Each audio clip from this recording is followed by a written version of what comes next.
एक बार एक गांव में एक साधु रहता था जो भगवान पर बहुत विश्वास रखता था। एक बार वह साधु पेड़ के नीचे बैठा था और भगवान को याद कर रहा था। अचानक वहां बाढ़ आ गई। चारों तरफ पानी ही पानी। सब लोग अपने आप को बचाने के लिए ऊपर पहाड़ की तरफ भागने लगे। उनमें से एक आदमी देखा कि इस हालत में भी साधु जी भगवान की तपस्या कर रहे हैं। उस आदमी ने साधु से बोला, अरे आप कहीं जा क्यों नहीं रहे हो? आप भी मेरे साथ ऊपर पहाड़ की तरफ चलो, नहीं तो डूब जाओगे।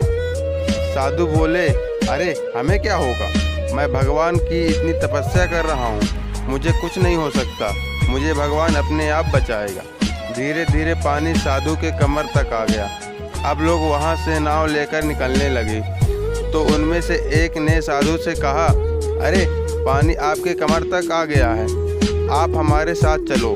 तो साधु ने कहा कि नहीं नहीं, भगवान मुझे अपने आप बचाएगा। और वह नाव वाला भी वहाँ से निकल गया। कुछ देर बाद पानी इतना बढ़ गया कि साधु के सिर तक पहुँच गया और अब लोगों को बचाने के लिए हेलीकॉप्टर निकालने लगे। एक हेलीकॉप्टर साधु के पास आया जो कि आखिरी हेलीकॉप्टर था। साधु के पास नीचे रस्सी फेंकी और बोला, इसे पकड़ो और ऊपर आ जाओ, नहीं तो आप डूब जाओगे। यह आखिरी हेलीकॉप्टर है और आपके पास में कोई दूसरा रास्ता भी नहीं बचने के लिए। साधु ने कहा, यह रस्सी वापस ऊपर खींच लो और आप चले जाओ।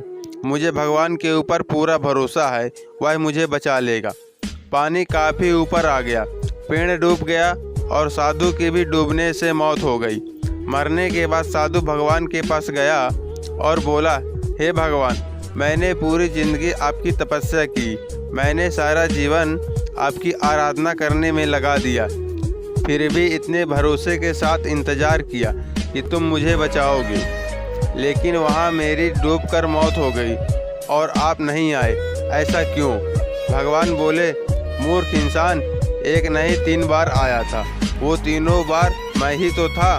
पहला पैदल, दूसरा नाव के द्वारा और तीसरा हेलीकॉप्टर के द्वारा, लेकिन तुमने मेरा एक भी अवसर पहचान नहीं पाया। पता नहीं किसका इंतज़ार कर रहा था। इस तरह ज़िंदगी में हमें ऊपर वाला बहुत से मौके देता रहता है, लेकिन हम सब उस मौके को ठुकरा कर पता नहीं किस चीज़ का इंतज़ार कर रहे होते हैं कि वो होगा तभी मैं करूँगा, और इस बात पर अड़े रहने से एक वक्त के बाद वो मौका हाथ से निकल जाता है और हम कुछ नहीं कर पाते हैं। तो किसी भी अच्छे समय का इंतज़ार मत करो। दोस्तों, यह कहानी आपको कैसी लगी? यदि अच्छी लगी हो तो वीडियो को लाइक कर दीजिए और चैनल को सब्सक्राइब कर लीजिए। साथ में घंटी के ऑप्शन में ऑल को सेलेक्ट कर लीजिए और कमेंट करना ना भूलें। ऐसे ही आप सभी इस चैनल को सपोर्ट करते रहे और मैं मिलता हूँ एक और नई कहानी के साथ अगली वीडियो में। धन्यवाद।